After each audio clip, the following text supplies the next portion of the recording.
নমস্কার। কেউ কি আছেন? আমাকে কি দেখা যাচ্ছে?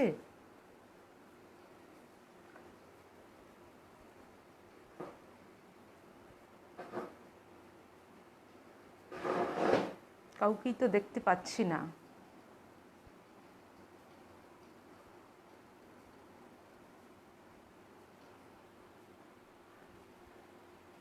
কেউ কি আছেন?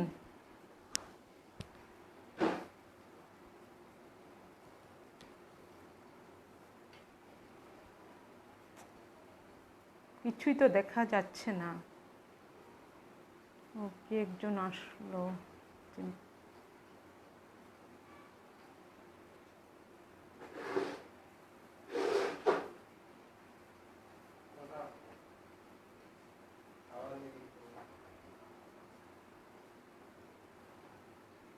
আমাকে দেখা যাচ্ছে?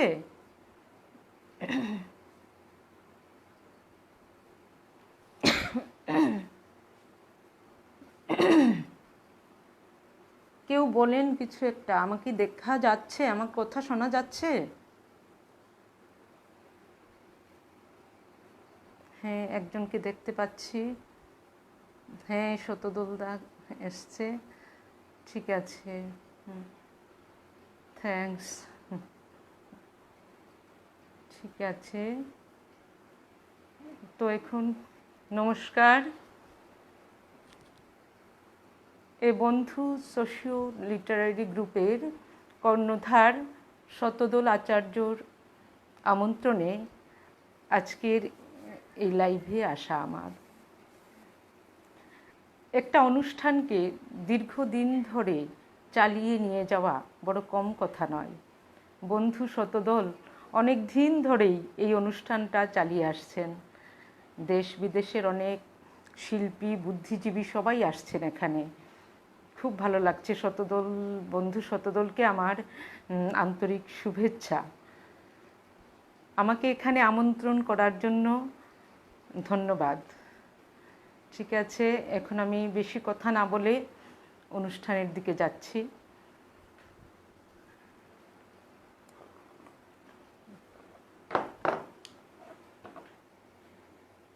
ধন্যবাদ।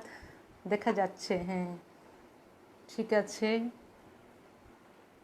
হ্যাঁ, ঠিক আছে,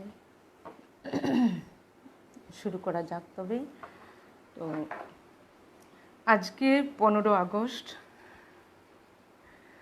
আমি আজকের কাব্য সন্ধ্যার প্রথমেই 15 আগস্ট যেহেতু কবি সুকান্ত ভট্টাচার্যের, কিশোর কবি সুকান্ত ভট্টাচার্যের জন্মদিন আজ। তো আজকের কাব্য সন্ধ্যা শুরুর আগে প্রথমেই তাকে শ্রদ্ধা জানাবো তার কবিতা দিয়েই।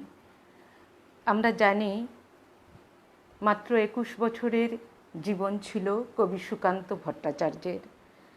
আবির্ভাবের প্রায় সঙ্গে সঙ্গেই বাংলা কবিতার জগতে তার আসন চিরস্থায়ী হয়ে যায়। বিকশিত হওয়ার মুহূর্তেই আমরা হারিয়েছি তাকে। যে সম্ভাবনা নিয়ে তিনি বাংলা সাহিত্যের জগতে এসেছিলেন, সে সম্ভাবনার চূড়ান্ত পরিণতি আমরা দেখতে পাইনি। সুকান্তর কবিতা তার জীবন থেকে আলাদা নয়। তো আমি আজকে তার প্রিয়তমাসু কবিতাটি আবৃত্তি করব প্রথমেই, তারপর অন্য কবিতাও আবৃত্তি করব, তারপর অন্য অন্য কবিতা, গল্প ইত্যাদি ইত্যাদিতে যাব। তো প্রথমেই আমি প্রিয়তমাসু কবিতাটি আবৃত্তি করছি। হ্যাঁ, হ্যাঁ, দেখতে পাচ্ছি। হ্যাঁ, ঠিক আছে, আমি ধরে নিচ্ছি আমাকে দেখা যাচ্ছে। ঠিক আছে, আমি কবিতা শুরু করি।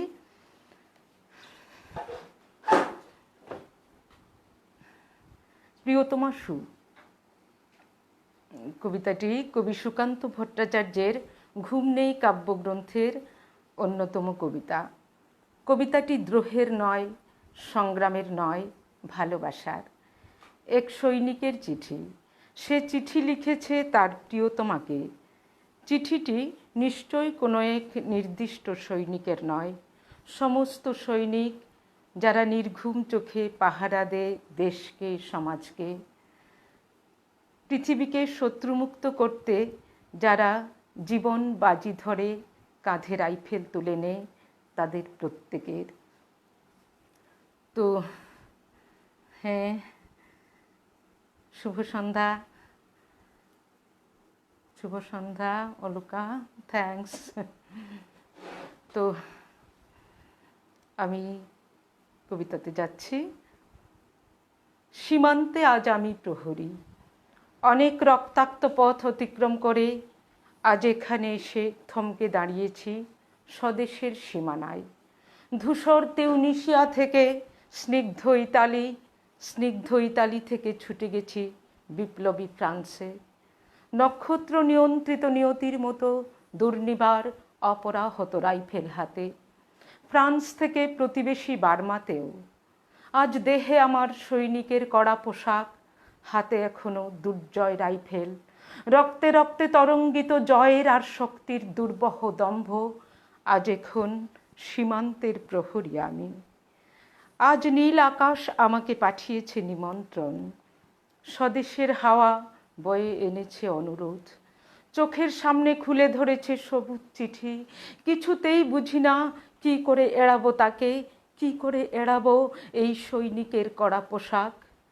যুদ্ধ শেষ, মাঠে মাঠে প্রসারিত শান্তি, চোখে এসে লাগছে তারই শীতল হাওয়া। প্রতি মুহূর্তে স্লথ হয়ে আসে হাতের রাইফেল, গা থেকে খসে পড়তে চায় এই কড়া পোশাক। রাত্রে চাঁদ ওঠে, আমার চোখে ঘুম নেই। তোমাকে ভেবেছি কতদিন, কত শত্রুর পদক্ষেপ শোনার প্রতীক্ষার অবসরে, কত গলা ফাটার মুহূর্তে, কতবার অবাধ্য হয়েছে মন যুদ্ধ জয়ের ফাঁকে ফাঁকে, কতবার হৃদয়ে জ্বলেছে অনুশোচনার অঙ্গারে তোমার আর তোমাদের ভাবনায়। তোমাকে ফেলে এসেছি দারিদ্র্যের মধ্যে, ছুড়ে দিয়েছি দুর্ভিক্ষের আগুনে, ঝড়ে আর বন্যায়, মারি আর মড়কের দুঃসহ আঘাতে বারবার বিপন্ন হয়েছে তোমাদের অস্তিত্ব। আর আমি ছুটে গেছি এক যুদ্ধক্ষেত্র থেকে আরেক যুদ্ধক্ষেত্রে। জানি না আজও আছো কি নেই, দুর্ভিক্ষে ফাঁকা আর বন্যায় তলিয়ে গেছে কিনা ভিটে, জানি না তাও। তবু লিখছি তোমাকে আজ, লিখছি আত্মম্ভর আশায়। ঘরে ফেরার সময় এসে গেছে, জানি আমার জন্যে কেউ প্রতীক্ষা করে নেই মালায় আর পতাকায়, প্রদীপে আর মঙ্গল ঘটে। জানি সম্বর্ধনা রটবে না লোকমুখে, মিলিত খুশিতে মিলবে না বীরত্বের পুরস্কার। তবু একটি হৃদয় নেচে উঠবে আমার আবির্ভাবে, সে তোমার হৃদয়। যুদ্ধ চাই না আর, যুদ্ধ তো থেমে গেছে। পদার্পণ করতে চায় না মন ইন্দোনেশিয়ায়। আর সামনে নয়, এবার পেছন ফেরার পালা। পরের জন্যে যুদ্ধ করেছি অনেক, এবার যুদ্ধ তোমার আর আমার জন্যে। প্রশ্ন করো যদি, এত যুদ্ধ করে পেলাম কি? উত্তর তার, তিউনিসিয়ায় পেয়েছি জয়, ইতালিতে জনগণের বন্ধুত্ব, ফ্রান্সে পেয়েছি মুক্তির মন্ত্র, আর নিষ্কণ্টক বার্মায় পেলাম ঘরে ফেরার তাগাদা। আমি যেন সেই বাতিওয়ালা যে সন্ধ্যায় রাজপথে পথে বাতি জ্বালিয়ে ফেরে, অথচ নিজের ঘরে নেই যার বাতি জ্বালার সামর্থ্য, নিজের ঘরেই জমে থাকে দুঃসহ অন্ধকার।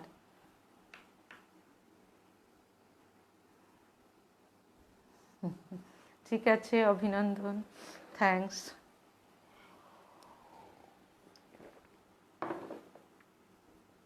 ধন্যবাদ অনুরূপ দেশমুখ, আপনাকে ধন্যবাদ।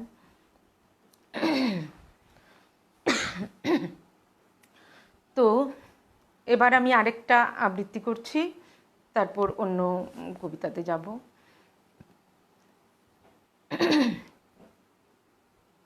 প্রিয় নেতাজি, কবি শুভ্রা ঘোষ। প্রিয় নেতাজি, অনেকদিন ধরেই তোমাকে চিঠি লিখব ভাবছিলাম, কিছুতেই আর হয়ে উঠছে না। আজ কোনো একটা ঘটনার নিরিখে তোমাকে চিঠি লিখতে বসলাম। ছেলেবেলায় আমাদের দোতলার ড্রয়িং রুমে তোমার ছবি, জন্মদিনে পেতাম বই, সেখানেও তুমি, বাবার গল্পে তোমার বীরত্ব, দেখতে দেখতে শুনতে শুনতে ক্রমে আমিও তোমার ভক্ত। বাবা বলতেন ইন্ডিয়ার আরেকজন নেতাজির দরকার ছিল। মা গাইতেন বীর সুভাষের মহান দেশ। দাদু বলতেন ছেলেটাকে ওরা শেষ করে দিল। ঠাকুমার চোখে তখন আঁচলের খুঁট। এসবের মধ্যে বড় হওয়া আমিও কেমন একটা ঘোরের মধ্যে কাটাতাম। ভাবতাম পারতে, তুমি সব পারতে যদি আর একবার আমাদের মধ্যে তোমাকে পেতাম। আজ উত্তর 40-এও আমার সেই একই ঘোর, তুমি পারতে। কারণ দেশের মাটিতে দেশপ্রেমের মতো জোরালো একটা ঝাঁকুনি দেবার ক্ষমতা তখন আর কারো ছিল না। এখনো আছে কি? তোমার হারিয়ে যাবার পর দেশে কত কমিশন বসেছে। ভারতের পূর্ব, পশ্চিম, উত্তর, দক্ষিণে কোনো পীর, কোনো সন্ত, কোনো দয়ালু বৃদ্ধকে দেখে সবাই ছুটে গেছে তুমি মনে করে, ফিরে এসেছে মাথা নেড়ে, তবু তোমাকে পাবার আশায় বুক বেঁধেছে। তুমি তো শুধু বসু বাড়ির নও, গোটা ভারতবর্ষের মণিকোঠার হীরক, যার আলোর শুদ্ধতা কালোকেও সাদা করতে পারে। এই বিশ্বাসে ভর করে সবাই ভেবেছিল তুমি আসবে, আসবেই, কিন্তু এলে না। কেটে গেল অনেকগুলো বছর, পেরিয়ে এলাম জীবনের অনেকগুলো বছর।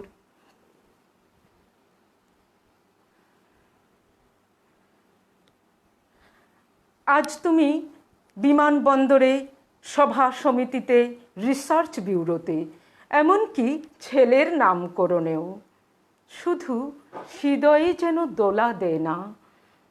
জানো, তোমার জন্মদিনটা আজ সবাই ছুটির দিন বলে আয়েসে উপভোগ করে। আর ছেলেরা, তারা তো দেশের চেয়ে বিদেশের খবরই বেশি রাখে। আর মেয়েরা, তারাও স্বাধীনতার ভেলায় চড়ে হতচকিত। শুধু মাটিটা কাঁদে, সেই কান্না যেন ভূমিকম্প, খরা, এলেনেনো বন্যা হয়ে চারিদিক ভাসিয়ে দেয়। এখনো শুয়ে থাকবে রানকৌজিতে? আজ যখন ঘাড়ের ওপর AK-47 নিঃশ্বাস, রক্তের হরি খেলা, ধর্মের জিগিরে, তখন শোনাও সেই আওয়াজ, আমি সুভাষ বলছি। মেয়েটা দৌড়ে এসে বলবে, মা, মা দেখো উনি আসছেন। পাড়ার মেসোমশাই জানলা দিয়ে ডাকবেন, বৌমা বলিনি উনি ফিরে আসবেন? খোলা জানালার ধারে মায়েরা দাঁড়িয়ে, ডান হাতে শঙ্খ, বাঁ চোখে জল, নদী হবে উত্তাল, নৌকা বেসামাল, পরাণ মাঝিও চেঁচাবে, উনি আসতেছেন। সবুজ মাঠে শিশুদের হাতে পতাকার দোলা, উনি আসছেন, উনি আসছেন, উনি ফিরে আসছেন। তোমার হারিয়ে যাওয়া জন্মদিনের ভিতর থেকে উঠে আসুক আর একটা 23-এ। আজ স্বাধীনতার ঠিক আগের মুহূর্তে দাঁড়িয়ে তোমাকে আমার এই চিঠি। প্রণাম নিও নেতাজি, ভালো থেকো, প্রণাম নিও।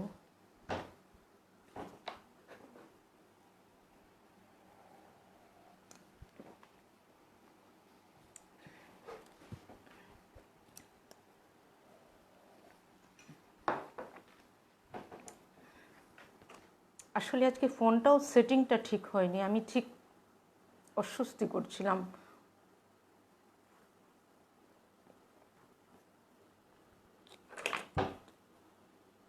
হ্যাঁ, এখন ঠিক হচ্ছে বোধহয়।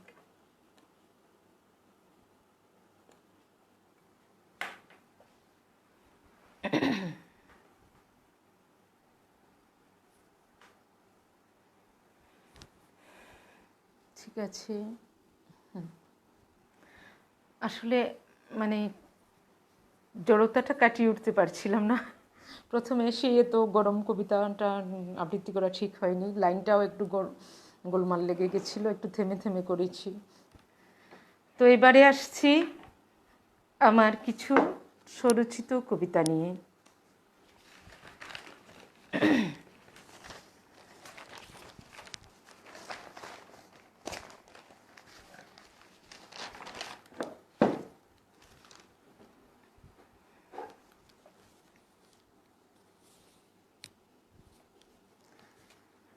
আমার স্বরচিত কবিতা নিজের লেখা কবিতা পাঠ করছি। দীর্ঘকাল আয়না দেখুনি তুমি, দেখুনি ঢাকা পড়ে যাওয়া অষ্টাদশী সৌষ্ঠব, সিফিলিস বয়ে বেড়ানো বয়স্কা বেশ্যার মতো নিরুৎসাহ পথ চাওয়া কেবল এখন। এক মুঠো আলু আনতে পাঠিয়েছিলে যাকে, শুনেছি সে বাঁশি হয়ে গেছে, তার ভিতরে বাতাস ভরে কেবল ফুঁ দিয়ে যাচ্ছে নগ্ন নগ্ন লোকপাল। উদ্ধারের চেষ্টা খুইয়ে বসেছে সেও, জল জংলার দেশ পেরিয়ে যারা বহুদূর আলো আনতে যায়, আর ফেরার পথটা ভুলেও মনে করতে পারে না, তাদের ফিরিয়ে আনতে পাখি জন্ম আমার, পালকে মেখেছি রোদ, চঞ্চুতে বীজ ধান। আরেকটা কবিতা, পথেই পরিচয়।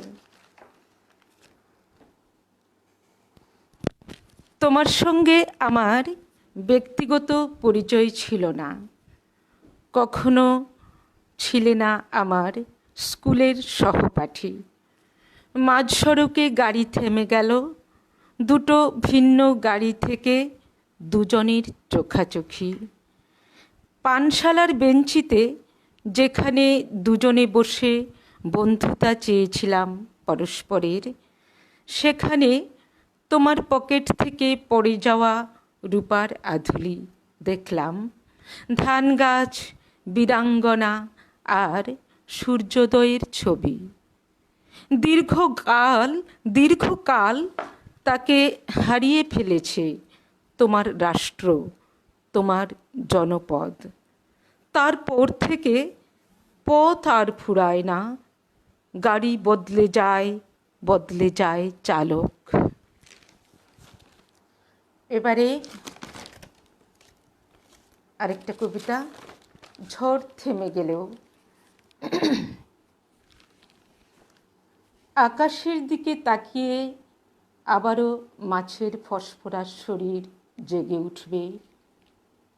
এই আমাদের আনন্দ, এই জীবন, জলের গভীরে ছুঁয়ে থাকা। ভেত গন্ধে মম করবে ঘর, কিন্তু খোয়াব জড়ো হতে না হতেই বানের তোড়ে ভেসে যায়। অতর্কিতে সনের একচালা ঘরও শকুনের আশ্রয়। এখন শুকনো খেজুর বিচির মতো স্তন বোটায় ঝুলে থাকা শিশুটির দাঁত। একটু ফেন পেলে খুশি হয়ে মায়ের মাংস ছেড়ে দিত। খোয়াব তো এর চেয়ে বড় কিছু নয়।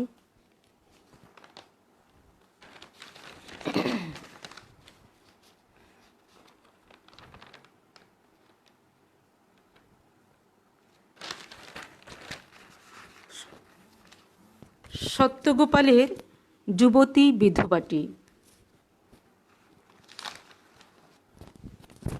আশবটিতে ট্যাংরা মাছ, উরু ভেসে যাচ্ছে রক্তে।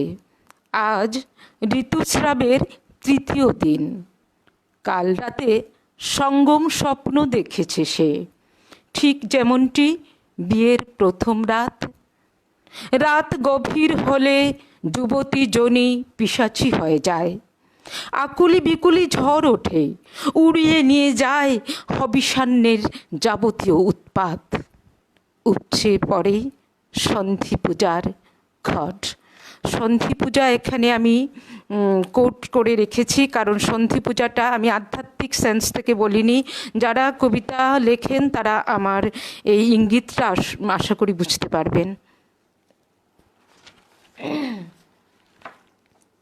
পরবর্তী কবিতা আজও স্বপ্ন।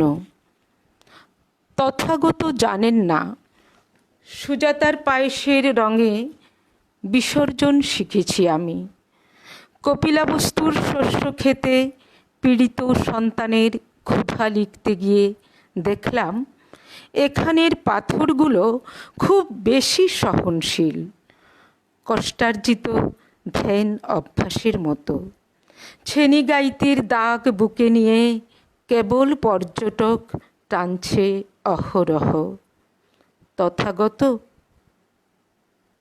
আমি সব বিসর্জন দিতে পারি, যশস্পৃহা সবচেয়ে আগে, কিন্তু সাদা বলতে বর্ণহীন বুঝব এমন বান্দা আমি নই। এক থালা সাদা ভাত আজও স্বপ্নের মতো লাগে।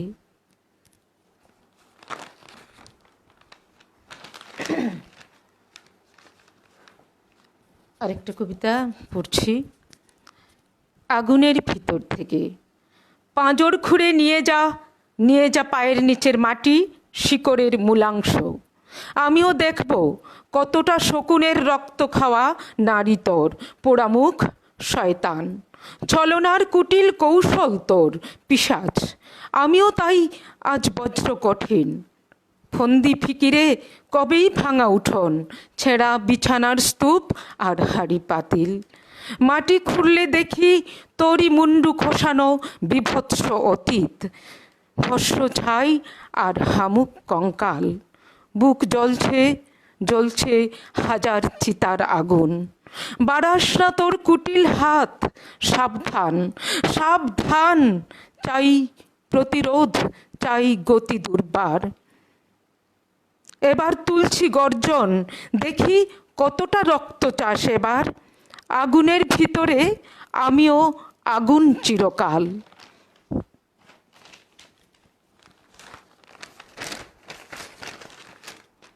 আমি আরেকটা কবিতা পড়ব, তারপরে আমি অন্যদের কবিতা পড়তে যাব। এখনই লিখো না ইতিহাস। তুমি কি জানো না, বড় বক্র আর কুশিয়ারার বুকে এখনো রক্তস্রোত বয়ে যায়। থামেনি তো রাইফেলের নলি, মুখে ঠেসে দেওয়া বুলি। মাঝে মাঝেই উৎপাত, ফাঁকা আওয়াজ ওঠে লুহিতের পার। এখনো সময় হয়নি ইতিহাস লেখবার। বর্ণমালার কসম আমার, বুলেটে পেতেছি বুক। উঠুক আবারও সহস্র কণ্ঠে বজ্র হুঙ্কার। ভেঙে ফেলো সব কারাগার, ভাঙো বন্দিশালা। সব হয়ে পরবাসী হব কেন এ তোদের ছলা কলা। মশাল থেকে মশালে ছড়িয়ে পড়ুক দাহ, মিছিলে মিছিলে জ্বলুক দ্রোহের আগুন। বজ্জাত শোষক হিংস্র দানবের জাত, বাড়াস না পা যদি নিজের ভালো চাস। জগন যিশুরা মরে না কখনো, এইটুকু জেনে রাখ। এই কবিতাটা আমি 21 জুলাই লিখেছিলাম, ভাষা শহীদ দিবসের দিন। যাক, এখন আর আমার কবিতা পাঠ করে বোর করছি না, অন্যদের কবিতা পড়ি।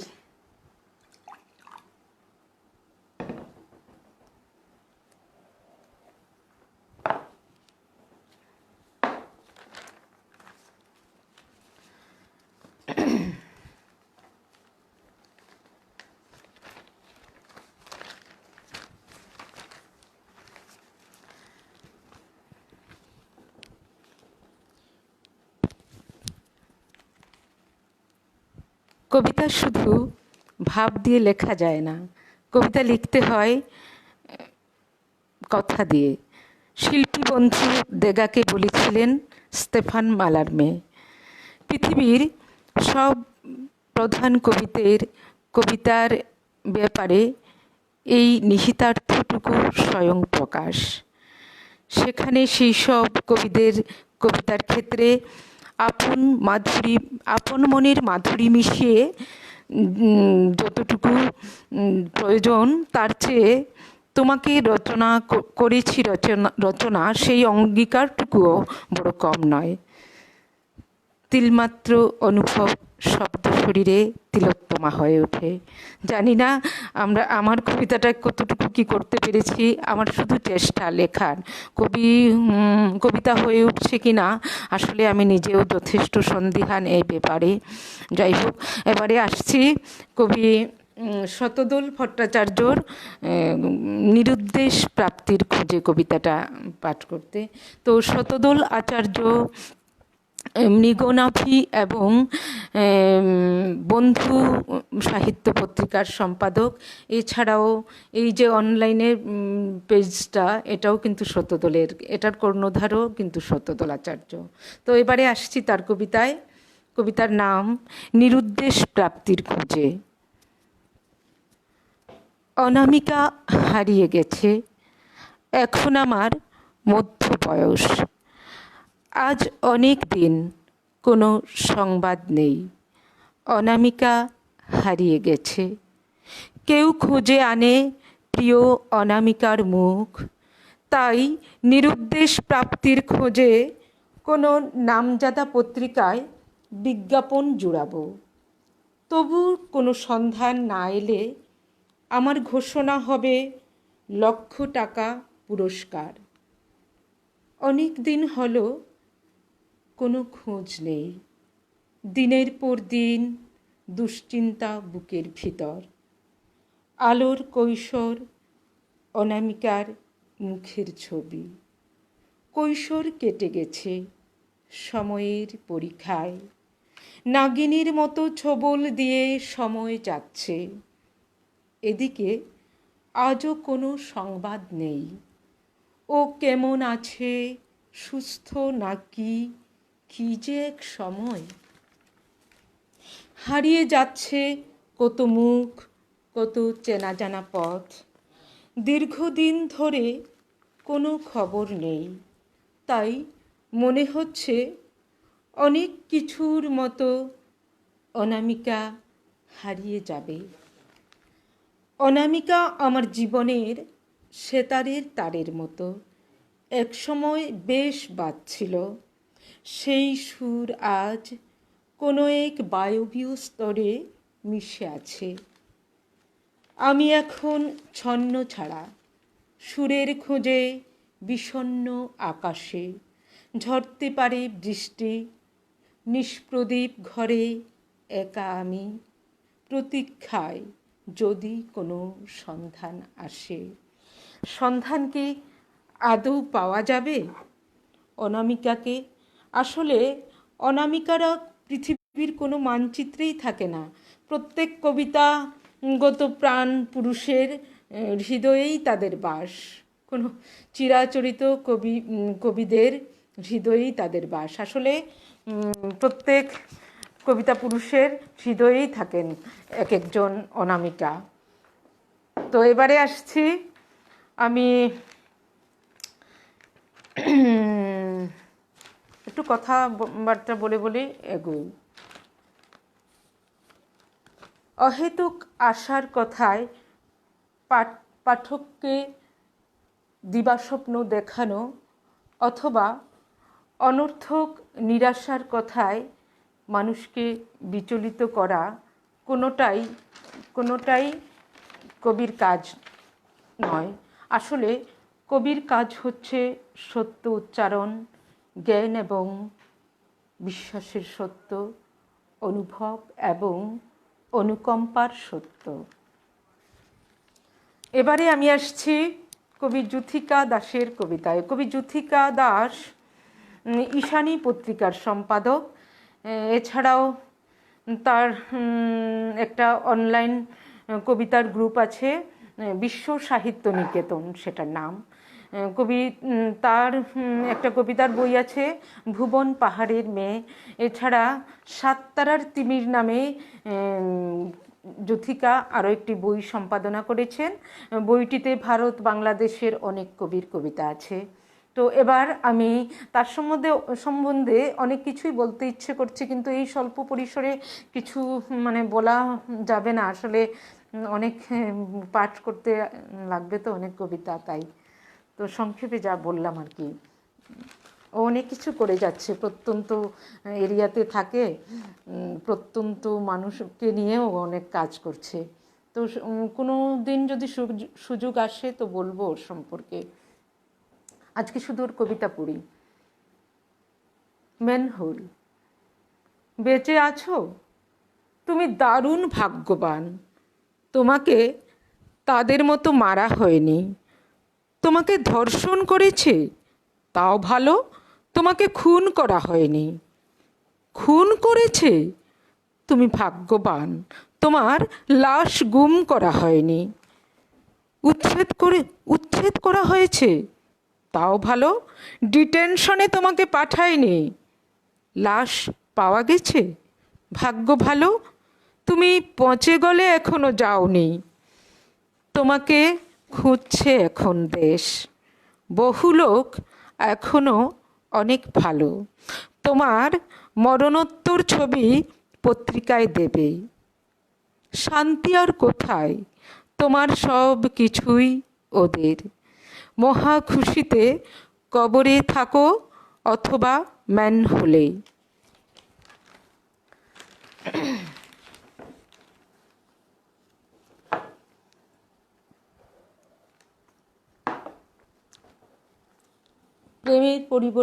প্রেমের পরিবর্তে প্রত্যাখ্যান,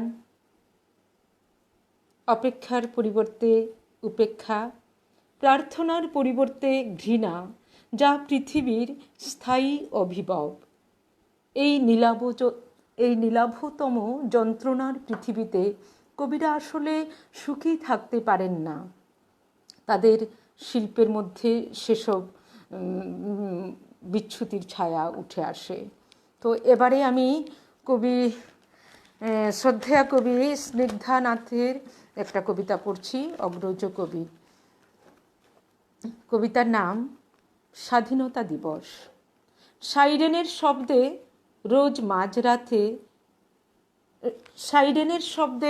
রোজ মাঝরাতে ঘুম ভেঙে গেলে বুঝতে পারি স্বাধীনতা দিবস এসে গেছে। ল্যাম্প পোস্টের নিচে আবছা আলোয় কারা কথা কয়। ফুটপাতে তেরঙ্গা পতাকার সাজানো পসরা। গাড়ি থামিয়ে যাত্রীদের তল্লাশি করছে পুলিশ। তার মানে স্বাধীনতা দেরি নেই আর। মন তবু প্রশ্ন করে, স্বাধীনতা তুমি কার? যে শিশুরা পথে ঘাটে জঞ্জাল কুড়োয়, যার পিঠ বাঁকা হলো অবিরাম শ্রমে, প্রতি রাতে যে কিশোরী অনাথ আশ্রমে তার সম্ভ্রম হারায়, যে কিশোর ভগ্ন দেহে ভাঙছে পাথর, ঝকঝকে রেস্টুরেন্টে যে মাটিতে ঘুমায় প্রতি রাতে ঝাড় পোছ শেষে, যে বধূটি খালি পেটে তালিমারা শাড়ি পরে শিশু কোলে ভিক্ষা চায়, যার ভিটে মাটি কেড়ে নেয় দুর্দণ্ড প্রতাপ, যে প্রতিদিন নত হতে হতে ভুলে যায় দাঁড়াবার কথা, তাদের বিপন্ন চোখ জানে স্বাধীনতা দিবস মানে লাল নীল আলো জেলে নেতাদের আনাগোনা আর পুলিশি ব্যস্ততা। 15 আগস্ট মানে স্কুলে লজেন্স বিতরণ আর মাইকে জব্বর ভাষণের ফুলঝুরি। যেখানে পতাকা তোলা হয় তার আশেপাশে ভিড়তে পারে না সাধারণ রিক্ত জনগণ। এমনই নিশ্ছিদ্র বেষ্টনী বৃহত্তর এই গণতন্ত্রে। গণদেবতারা তাই সরে যায় দূরে, বহু দূরে। নিজেকে গোপন করে ভয়ে ভয়ে সবার আড়ালে। মাঝরাতে সাইরেন বেজে চলে, ফুটপাতে তেরঙ্গার ব্যস্ত বিপণন। পথচারী তাই কেনে, নিজেকে স্বাধীন দেশের নাগরিক ভেবে তৃপ্ত হয়। আর শহরে বা গ্রামে নেতা এলে লাল নীল বাতি জ্বলে, ট্রাফিক পুলিশ হাঁকে, পথ ছাড়ো, দূর হটো, তফাত তফাত। 15 আগস্ট আর কত দিন এই সুরে দিয়ে যাবে ডাক। কবির নিজস্ব শিল্পিত বাচনে স্বাধীনতার অনুভবকে স্তবকে স্তবকে বক্তব্য মুখর করে তুলেছেন সচেতনভাবে। ধন্যবাদ দিদি, আপনার কবিতাটা আমার খুব ভালো লেগেছিল বলে আমি ফেসবুক থেকে সংগ্রহ করেছি।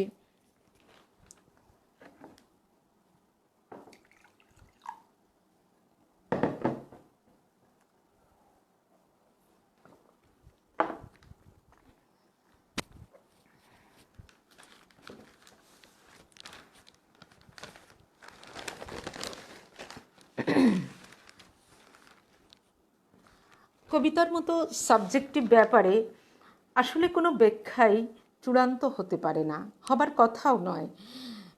মেধা, রুচি এবং পাঠ অভ্যাস অনুযায়ী এক একটা কবিতা এক একজনের কাছে এক একটা অর্থ নিয়ে দাঁড়ায়। তো বেশিরভাগ কবিতাই আমি ব্যাখ্যা করব না আজকে, আমি শুধু পড়ে যাব, নিজের মতো করে আপনারা বুঝে নেবেন আর কি। তো এবারে আসছি চুলা। কবিতাটি লিখেছেন রাজেশচন্দ্র দেবনাথ। উনি ত্রিপুরার লোক, ত্রিপুরার কবি। বজ্রকণ্ঠ একটা পত্রিকার উনি সম্পাদক, দীর্ঘদিন ধরে এই পত্রিকাটি উনি চালিয়ে আসছেন। তো ওনার কবিতাটা পাঠ করছি। দু একটি শ্মশান ঘাটে ঘুরে এলাম, নিজের জন্য উপযুক্ত চুলা খুঁজে পেলাম না আজও। দাউ দাউ আগুনে কিছু শব্দের হাড় চিবিয়ে নেয় সম্পাদিত জ্যোৎস্নায়। ছাই মাখা মাংস আর কিছু গল্পের ভগ্নাংশ, সাংকেতিক ভাবনায় আয়োজন সেরে নে শেষ বেলায়। তো এবারে আসছি কবি শৈলেন দাসের কবিতায়। কবি শৈলেন দাস প্রতাপ সাহিত্য এবং সাংস্কৃতিক পত্রিকার সম্পাদক। তো তার কবিতাটার নাম নোটিশ। যখন আমাদের রক্ত ঘাম হয়, তখন তোমাদের আরাম হয়। এই যে ধারাক্রম, আমাদের বঞ্চনা আর অবদমন, তোমাদের ভোগের বদভ্যাস, প্রজন্মের পর প্রজন্ম ধরে কৌশলে আমাদের শ্রমের শোষণ, তার অবসান হওয়া প্রয়োজন। কৌশলেই তো স্বার্থান্বেষী মহল ত্যাগ আর সংযমের মাহাত্ম্য বুঝিয়ে ধর্মান্ধতার সুযোগ নিয়ে দিনের পর দিন শ্রমিকদের শোষণ করে আসছে। অন্ন নেই, বস্ত্র নেই, অভাব যতই ওদের ঘাড়ের উপর চেপে বসুক, তারা শুধু ঊর্ধ্বাকাশে প্রার্থনা করে, আরও সহ্য করার বর প্রার্থনা করেই যাচ্ছে। এক সময় তারা নিরুত্তর মৃত্যুর মুখে এসে যায়। তো এইসব এর তো অবসান হওয়া অবশ্যই প্রয়োজন।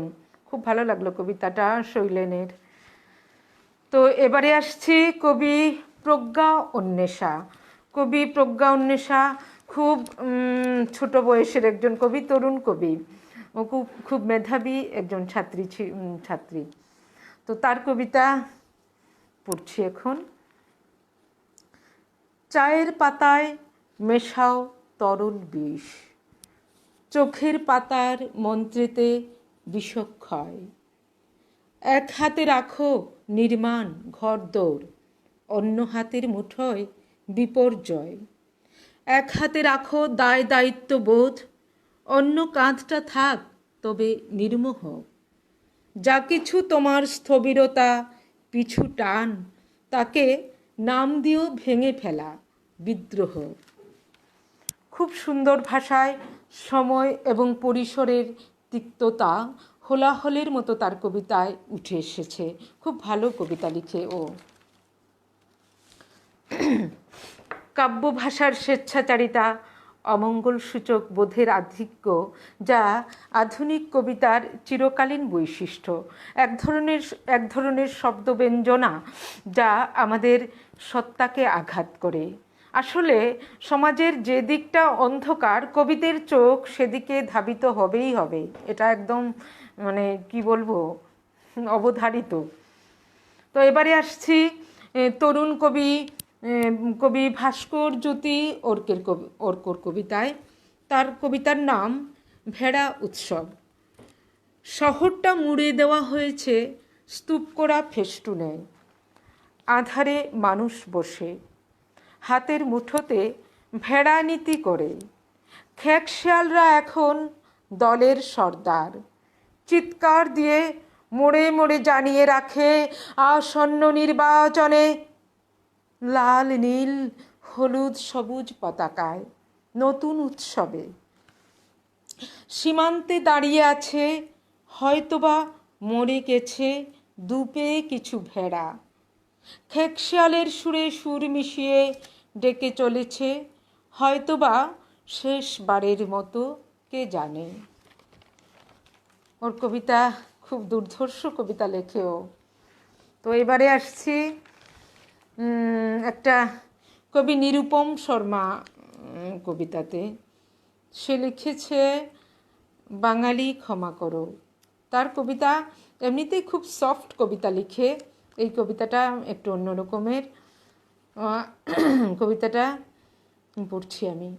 বাঙালি, তোমার কোনো দেশ ছিল না, কোনো কালেই না। পৃথিবীর কোনো বাণীর তোড়ে বেশে আসা হয়তো তুমি। সহজ করে কিংবা যতই লিখো জাতীয় গান তোমার ভাষায়। ভারত তীর্থ গড়তে চাওয়া সেই মহাজন ব্রাত্য তুমি। ভ্রান্ত তোমার বিশ্ব মানবতার গূঢ় দর্শন। হে বাঙালি, ফুটবলই তো তোমার প্রিয় খেলা। তাই বুঝি রাজনীতির রণাঙ্গনে তুমি নিজেই আজ বিশ্বস্ত ফুটবল। তোমার উঠোন জোরে কারা যেন প্রতিদিনই একটু করে পাঁচিল গড়ে তোলে সন্তর্পণে রাতের আধার চিরে। সত্যি বলো, কিঞ্চিত কি তোমার তাতে সায় ছিল না? সেই পাঁচিলের ছিদ্রপথে প্রবেশ শেষে তোমার ঘরের চতুর্পাশে প্রতি রাতে ঘুরছে এখন কিছু ঘাতক সরীসৃপ। তবুও তোমার হুঁশ ফেরে না। এক অবচেতন ঘুরের মাঝেই এখনো তাই তোমার আনাগোনা। ধন্যবাদ ভাই নিরুপম, খুব ভালো কবিতা লিখেছ তুমি। তুমি এখানে আছো কিনা জানি না। তো এবার একটু অনুগল্প একটা পাঠ করি। কবি গল্পকার আদিমা মজুমদারের একটা গল্প পাঠ করছি।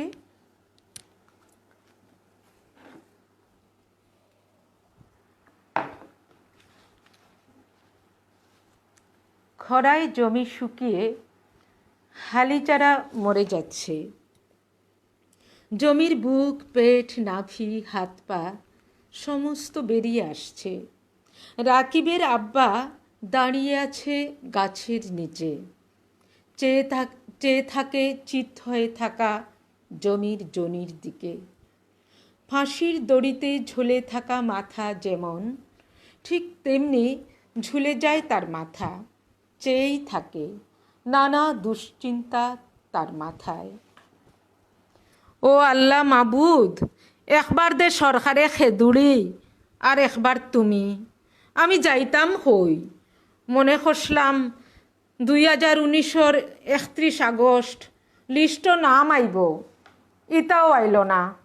বিদেশি ওইবার চিন্তাতে বেশ করিয়ান না, হিন্দু ওটা লগে আসুন, তারার জেতাওয়াই আমার হইব। হালার হালাইন মুসলমানের খেদা খাইয়া বাংলাদেশ থেকে আইয়া এসপি অফিসের নাম লেখাই লাইছইন শিয়ান সাসাইন। ও হদিন কৃষ্ণর বাপগু আসলো শিবিরও আইজ হে মিনিস্টার। ইতা গফ খার লগে করতাম, ফৌর দাদার লিগাসি দিলাম, তেব নাম উঠল না।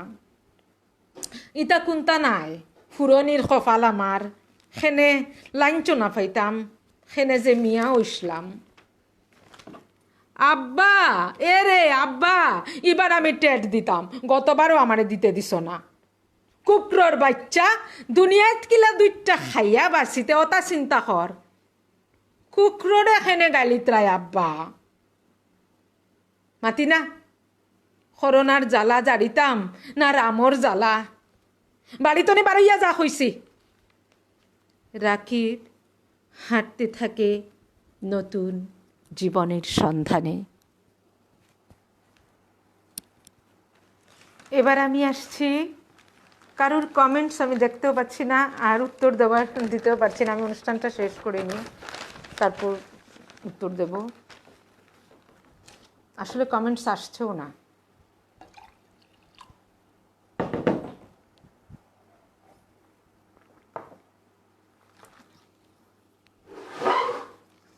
কবি শেখর দাস, শ্রদ্ধেয় কবি শেখর দাসের কবিতা পাঠ করছি। কেন যাব দূর সাগর বন্দরে আবার, ফিরে এসো নদীর পাড়ে মোহনার কাছে।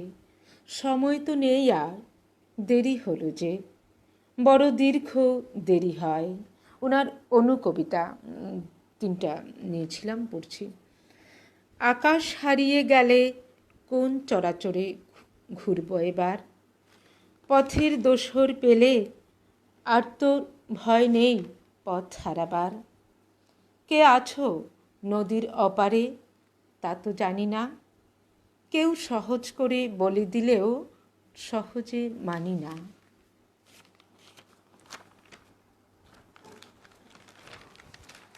তো এবারে আমি কবি রাজীব ভট্টাচার্যের কবিতায় আসছি। কবিতার নামটাই কবি। সময়ের থেকে তুলে আনতে পারছেন না কোনো গভীর শব্দমালা। ভণ্ড চতুর এ সময় তাকে বারবার অসহায় আর নির্বাক করে দিচ্ছে।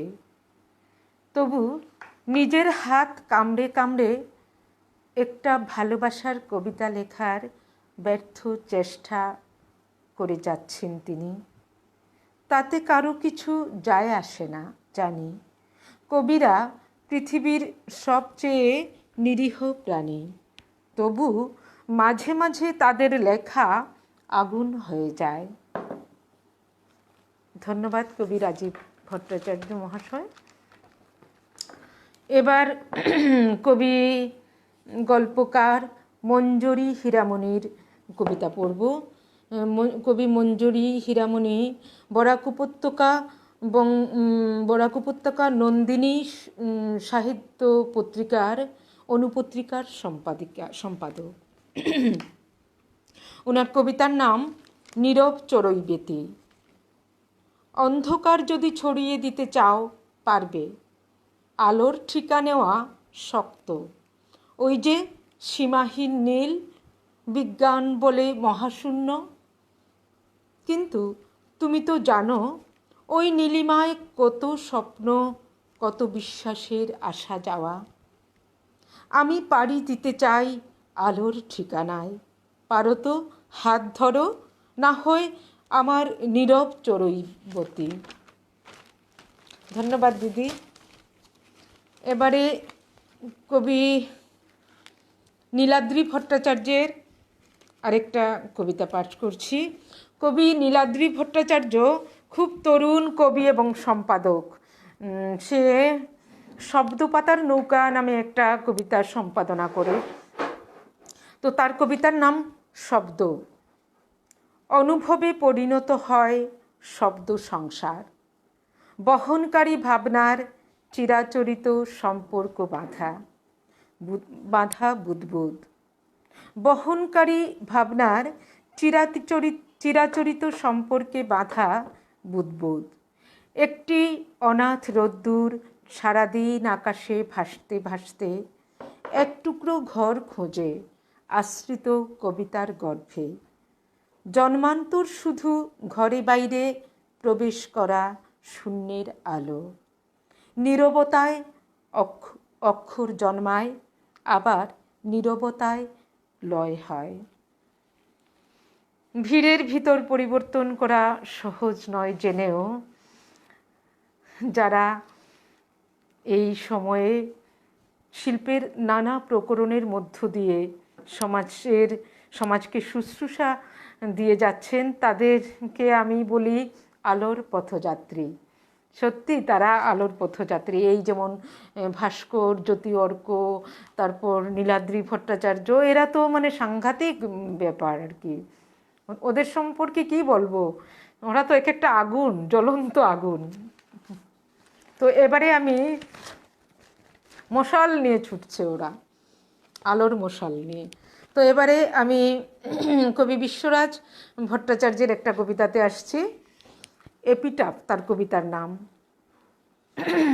আজকে আমি কিশোর কবিদের বা তরুণ কবিদের কবিতা বেশি নিয়েছি, কারণ আজকে সুকান্ত ভট্টাচার্যের জন্মদিন। আমার হয়তো এই আবেগটাই মনের মধ্যে কাজ করছিল, তাই বেশিরভাগই মানে এই বয়সের কবিদের কবিতা।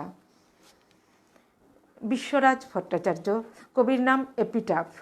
শ্মশানের ছাইয়ে খোঁজো না আমায়, থাকবো না সেখানে, বরং পাকা ফসলের মাঠে এসো, শুয়ে থাকবো রোদ্দুর হয়ে। বরং হেমন্তের দিনে এসো, তারার নরম আলোয়, সবুজ ঘাসের মিছিলে, প্রেমিকার ঠোঁটে রাখা বরফ আর পাঠিকার বুকের দেরাজে। থাকবো অমরত্ব তুচ্ছ করে, শ্মশানে খোঁজো না আমায়, চোখের জল থাক না চোখের গভীরে। কবিতার জন্য অমরত্ব তুচ্ছ করে করতে পারেন কবিরাই, খুব ভালো কবিতা। তো এবারে আমি যার কবিতাটা পাঠ করব তিনি হচ্ছেন ব্রহ্মপুত্র ভ্যালিতে উনি থাকেন। তো ওনার কবিতা নাম রক্তস্নাত উত্তরাধিকার। কবির নাম বিদ্যুৎ চক্রবর্তী মহাশয়। উনি গদ্যকার, গল্পও লেখেন, ওনার গল্পের বই টই আছে। তো আমি ওনার কবিতাই পড়ছি আজকে। কবি, গল্পকার, অনেক পরিচয়েই ইনি পরিচিত। রক্তস্নাত উত্তরাধিকার।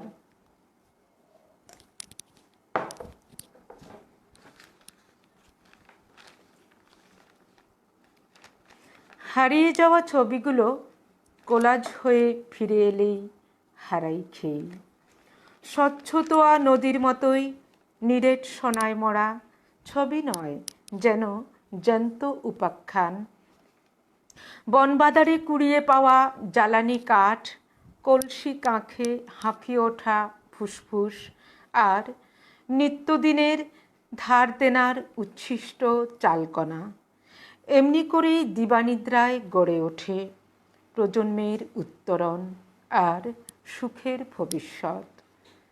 তিলে তিলে সঞ্চিত আশা গড়ে ভিত, গড়ে ওঠে সুখ স্বপনের আস্তানা। অজানা মানচিত্রে স্থাপিত হয় আস্ত নতুন দেশ। অচেনা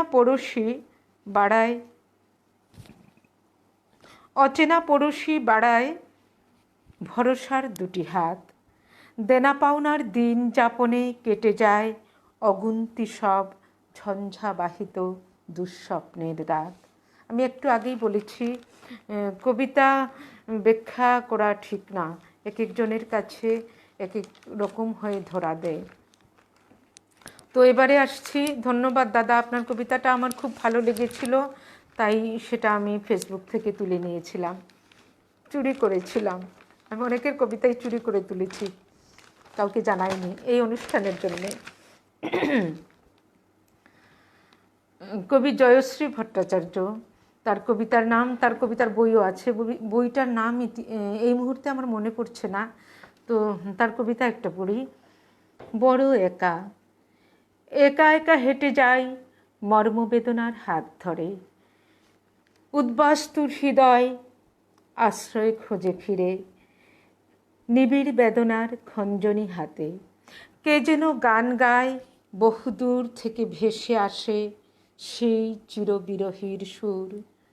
সন্তাপে বিবর্ণ হয় নিস্তব্ধ দুপুর, নিঃসঙ্গ কচুরি পানা ভেসে যায় প্লাবনের জলে।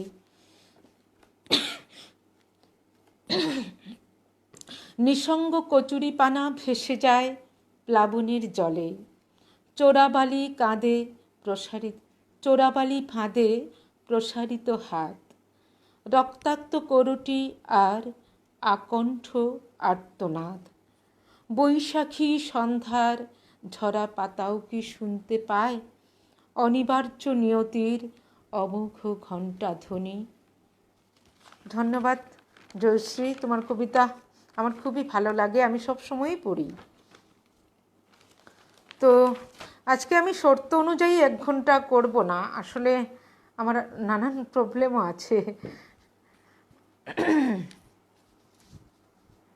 এবার একটা আবৃত্তি শোনাই, একঘেয়ে লাগছে কবিতা পাঠ করতে করতে।